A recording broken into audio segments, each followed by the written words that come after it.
Bienvenue sur Sophia Science, la chaîne YouTube qui répond à toutes vos questions sur le monde de la science, notamment la science, les mystères, les extraterrestres. Le contenu de la vidéo d'aujourd'hui est: comment des coléoptères utilisent le parfum pour manipuler les abeilles?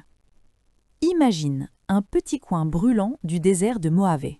Le soleil tape fort, l'air tremble sous la chaleur, et pourtant, une incroyable supercherie s'y joue en toute discrétion. Une histoire de tromperie, de parfums et d'insectes bien plus malins qu'on ne l'imagine. Tout commence avec un coléoptère vésicant. Enfin, pas vraiment le coléoptère lui-même, mais ses larves. Des créatures minuscules, à peine sorties de leurs œufs et déjà capables d'un tour de magie digne d'un film d'espionnage. À la naissance, ces larves ressemblent à de petites chenilles. Elles éclosent tranquillement à la base des feuilles, là où personne ne les remarque. Puis, très vite, elles se regroupent. Elles s'agglutinent, se collent les unes aux autres jusqu'à former une sorte de petite boule vivante. Et ensemble, comme si elles ne faisaient qu'un seul corps, elles grimpent le long de la tige. Pourquoi agir en groupe? Parce que seules, elles sont vulnérables, mais ensemble, elles deviennent autre chose, quelque chose de beaucoup plus convaincant. Arrivées en hauteur, elles sortent leur arme secrète. Pas d'écrou, pas de venin, mais un parfum. Une substance chimique presque identique à l'hormone sexuelle produite par les abeilles femelles. C'est comme si elles vaporisaient dans l'air une imitation parfaite d'un parfum irrésistible. Résultat, les abeilles mâles, trompées par cette odeur familière, accourent. Pour elles, tout indique qu'une femelle est là, prête à s'accoupler. Sauf que ce n'est qu'un amas de larves déguisées. À ce moment-là, les larves passent à l'étape suivante. Elles redressent la partie supérieure de leur corps, déploient leurs pattes avant, équipées de minuscules griffes, un peu comme des crochets de velcro, et dès qu'une abeille mâle s'approche, elle s'agrippe fermement à son dos. L'abeille n'y voit que du feu. Elle continue sa vie, vole, cherche une vraie femelle, et finit par s'accoupler. C'est là que le piège se referme. Sans le savoir, le mâle transmet son passager clandestin à l'abeille femelle.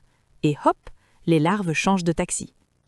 Portées sur le dos de l'abeille femelle, elles sont ramenées directement à la ruche, le lieu rêvé, de la nourriture à volonté, un abri contre la chaleur écrasante du désert, une vraie vie de palace. Mais cette histoire a un côté sombre. Une fois installées dans la ruche, ces larves ne sont pas de simples invités. Elles dévorent les œufs des abeilles ou pillent les réserves de nourriture patiemment accumulées. Pour les abeilles, c'est une invasion silencieuse. Pour les larves, c'est une question de survie. Les scientifiques appellent ce comportement un mimétisme à la fois coopératif et agressif. Coopératif parce que les larves travaillent ensemble comme une équipe parfaitement synchronisée pour imiter une seule abeille femelle, un peu comme si plusieurs personnes se glissaient sous le même costume pour jouer un rôle crédible. Et agressif parce que cette ruse finit par nuire directement à l'hôte. Cette stratégie fascinante a été étudiée par Leslie Saul Gerenzes et son équipe dans le parc national de Mojave en Californie.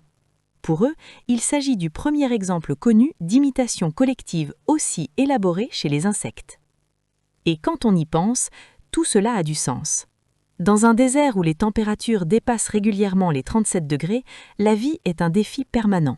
Pour survivre, le coléoptère vésicant a choisi la ruse plutôt que la force.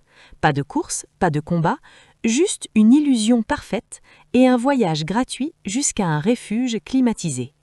Comme quoi, dans la nature, les plus dangereux ne sont pas toujours ceux qui font du bruit. Parfois, ce sont les plus discrets, ceux qui sentent bon, mais qu'il ne faudrait surtout pas inviter chez soi. Laissez vos questions dans les commentaires ci-dessous et Sophia Science fera de son mieux pour y répondre. Merci d'avoir regardé et à la prochaine!